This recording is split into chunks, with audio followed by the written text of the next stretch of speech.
What's up guys, VideoBox here, and today I'm going to be talking about the new starter deck that just came out a couple days ago. If you guys haven't had a chance to pick up a starter deck or look through the rulings, I'm going to touch upon some of the new ruling changes that are in this little beginner's guide, and I'm going to talk a little bit about the new pendulum monsters as well as pendulum summoning. But I mean, Konami was also cool enough to provide their own tutorial video on how to do pendulum summon, so I'll provide that in the description below as well. But what I mainly wanted to talk about is some of the ruling changes that have been speculated over the past couple of months, and they are actually present in this little beginner's guide. So if you look through it carefully, you will find that they did change some of the former old rulings. First of which, if you look in this rulebook on page 7, I'll let it focus, on how a turn works. If you read at the very bottom point, it says that the player who goes first cannot draw during the draw phase of their first turn. So that means that the player going second will still be able to draw their first card as well as attack first. So that creates a new dynamic on whether you want to go first or not. Because I know in the past going first was a huge advantage because you can set up your plays a little easier. But now with one less card to work with, it kind of tips the scale just a little bit. Well, depending on how you see it. And then the other ruling change that was also widely speculated or talked about was how each player can control their own field spell. Now if you look at page 17 of this beginner's guide, if you read the second sentence, it now says each player can have one field spell on their own side of the field. Now beforehand, the ruling was that only one field spell could exist on either side of the field at a time. So if your opponent had a field spell and you activated your own, that field spell would get sent to the graveyard. But now, if your opponent has a field spell and you activate your own, well, each player can have their own field spell now. So I know for the most part, these two new rulings will take place starting July 14th, which is one day after the NAWCQ. Or for those of you who don't know, that stands for North American World Championship Qualifier. So yeah, those are the two new rulings, and I want to talk about Pendulum Summon a little bit. For the most part, they explain it pretty well on page 14, and page 13 explains the monster part of it. But the confusing part is when I read this last paragraph is whenever one of your pendulum cards on the field, regardless of which zone it is in, or even if it's a monster or not, would be sent to the graveyard, place it face up on your extra deck instead. You can pendulum summon it back to the field later. Now, I mean, it's pretty vague, but from my understanding,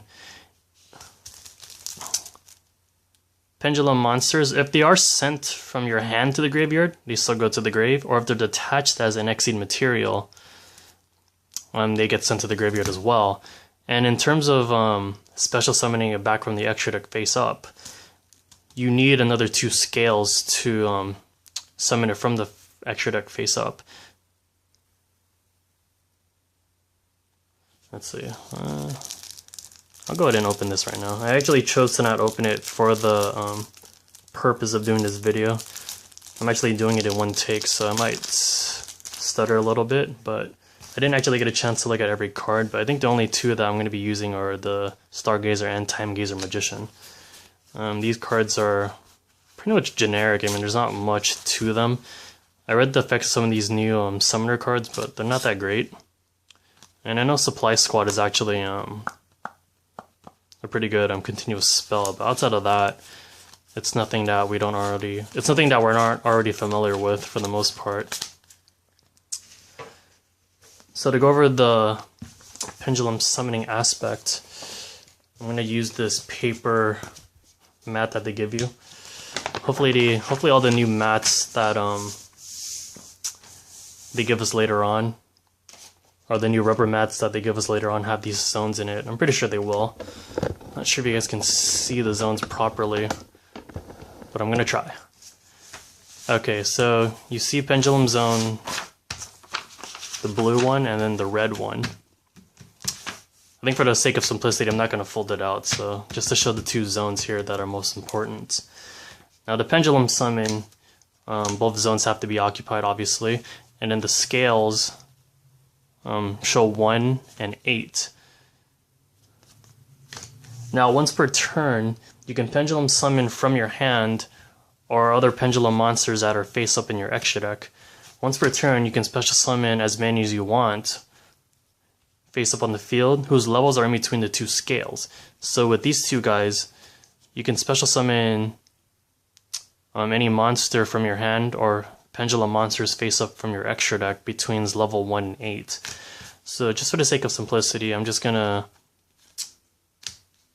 show that these 4 monster cards, which I got from the power-up packs, can be special summoned because their levels are between 2 and 7.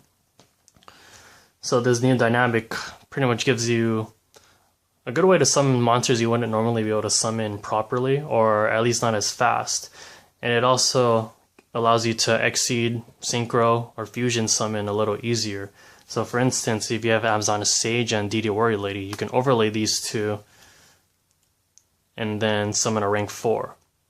Whereas you would have to wait 2 turns in the past to do that. And with Pendulum Summoning, you can only do this once per turn. And I do believe that if the summon is negated, all the monsters get sent to the graveyard.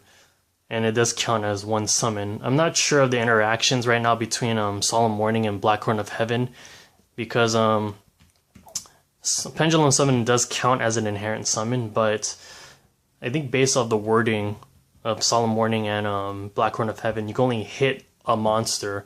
If you summon multiple monsters, it may or may not work. I'm not sure how that's rolled at the moment, but I think they might change the wording of Warning and Black Horn of Heaven so that you actually can't stop all these summons, but don't take my word for it.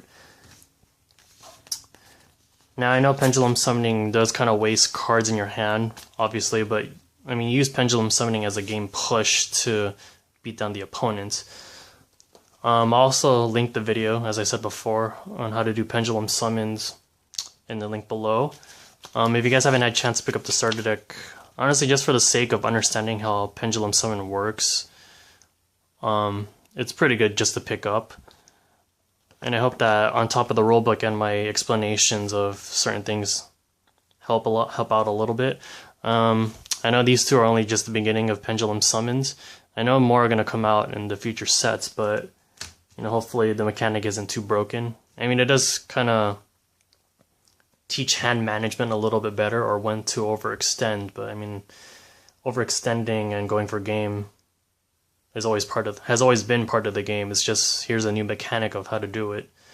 But hopefully this video helps. I'm going to do another card discussion on a pretty popular card that recently got back into the Yu-Gi-Oh! Limelight. I might post that video up sometime during the week due to the new ban list. But until then, this is Video Box. Hope you guys enjoyed, and I'll see you guys later.